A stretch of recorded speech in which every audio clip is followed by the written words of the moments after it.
Nu, iš esmės, tai sakau, rungtynės, kaip ir, sakykime, turėjom keletą, pradėsim galbūt ne taip, ne nuo rungtynių, bet prieš sezoninį rungtynę. Turėjom draugiškai 6 rungtynės iki čempionato, sakykime, kai praėjo tas ciklas, susėdom, pasišnekėjom ir mūsų bėda buvo, kad mes labai blogai pradedam pirmus kėlinius, pirmus ir paskutinius. Iš visų 5, kai sudėjom, pasižiūrėjom tas statistikas, viskas, tai mes praleisdavom po 27, 28, 29 taškus. Šiandien, sakau, aš vyrams sakiau, kad sakau, jeigu mes pradėsim gerai ir leisim šitą jaunai komandai, kuri trykšta energiją, sakykime, mėgsta greitą krepšinę, bet jeigu mes sugebėsim jam, sakykime, leisti įmesti apie 19 taškų, tai sakau, po to mes turėtumėm nueiti į priekį. Kas buvo, sakykime, patys matėte, kad davėme mesti 24 taškus, skaitau, kad irgi tokiai komandai per daug, o patys įmetėm 15. Nuo -9 prasidėjo tas tampymas, sakykime, ir niekaip negalėjom, sakykime, susitvarkyti su savo, sakykime, kaip čia pasakyti, su savo strategija, sakykime, vis tik tie jauni sugebėjo patyrusiam veteranam primesti savo žaidimo stilių. Sakykime, įsivėlėme tokį kartais bėgimą bereikalingą, kad turėjome šitą puolimą sužaisti ramiau ir užtinkt greičiau. Kita vertus, sakykime, ko labiausiai bijojau, sakykime, per tą pasiruošimą, tai mūsų visi metimo procentai buvo tiesiog nuostabus. Tritaškiai visų rungtynių paėmėm, vidurkis visos komandos 50% tritaškių buvo. Sakykime, dvitaškiai buvo netoli 60. Sakau, ir vyrams nieko nesakiau, bet savyje galvojau, kad tik tais nebūtų tuštinis variantas, kai prasidės, sakykime, startas, kad vyrai neperdegtų ir gavosi tai, kad šiandien įmetėm iš 32 metimų tik 8 tritaškių. O metėm tikrai laisvai. Tiesiog tik reikėjo pataikyti. Būtume metę iš tritaškių, tai būtų lengviau po krepšiu viską padaryti. Sakykime, o šiaip tai žaidimo planą, tai vaikinai kaip ir laikėsi, bet sakau, dar matosi, kad jie šviežesni, greitesni ir kai kur nesuspėdavo sujudėti tiesiog gynybą. Akcentavom Valančiūną, iš dalies pirmus 2 kėlinius aš esu patenkintas, kaip su juo sudirbom. Antroji pusėje mes biškį privargom ir labai gavom tokius pigius taškus iš po krepšio. Ir tiek, ir lemiamų momentų, kur galėjom dabar užsikabinti, tai viską, kaip sakant, karštakošiškai padarėme taip, kaip turėjo būti. Ar jūs treneriai nesiruošėt grįžti į aikštelę? Reikia pagalvoti apie tai irgi. Nes pagal pasą tai jūs esat žymiai jaunesnis. Už skaisgirį. Nesinorėjo išbėgti iš kurių momentų? Ne, savo vieną kartą jau 5 metus paeiliui sakydavo, kai dar žaidžiau Sakaluose, kad paskutinis sezonas, bet vienas iki reikia nuspręsti ir baigti. Dabar tai galiu miesto pirmenybėse pasilošti savo malonumui.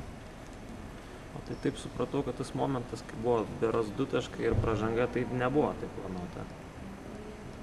Ne, pražangą daryti buvom suplanavę vis tik. Aš negaliu sakyti, kad ne, bet pražanga, nes buvo ten likę 30 sekundžių, sakykime, nedaug dievė, jeigu būtų taip, sakykime, pažiūrėkime iš kitos pusės, nes, jeigu jie būtų palaikę kamuolį ir vis tiek ten prasiveržimą darę, būtų sugaišę kažkiek tai laiko, sakykime, ir po to sumestų 2 baudas, tai mums jau laiko kaip atsakomojo atakai neužtektų. O kita vertus, tai prieš tai iš 4 baudų tik 1 buvo įmetę. Tai stengiamės, aišku, bauduoti tuos aukštesnius žaidėjus, bet sakau, gavosi biškai ne pagal planą, kad pačioj pradžioj čia subaudavom kiek. Bet šiaip tai buvo planuota ta pražanga. Gal netaip skaudu būtų pralaimėti pirmas rungtynės LKL senbuviams?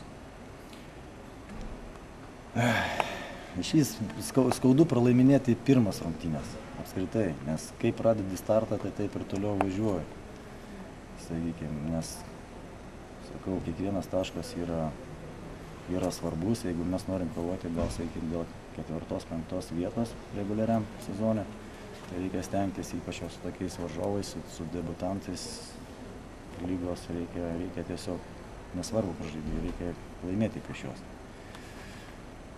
Sakau, šiaip tai esu biškį, sakau, ne biškį, bet esu nusivylęs komandos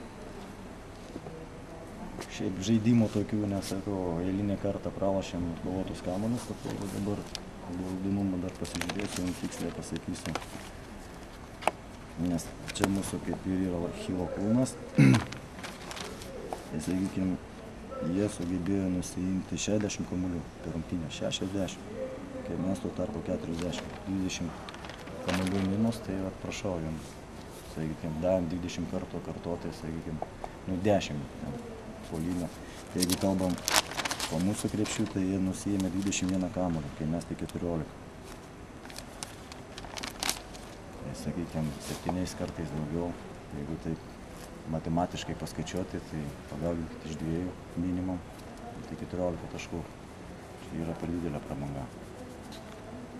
Ar Rolandas Kizgirys komandoje bus visą laiką, ar tik tada, kada norės ir galės padės? Ne, jis yra pilnavertis komandos narys.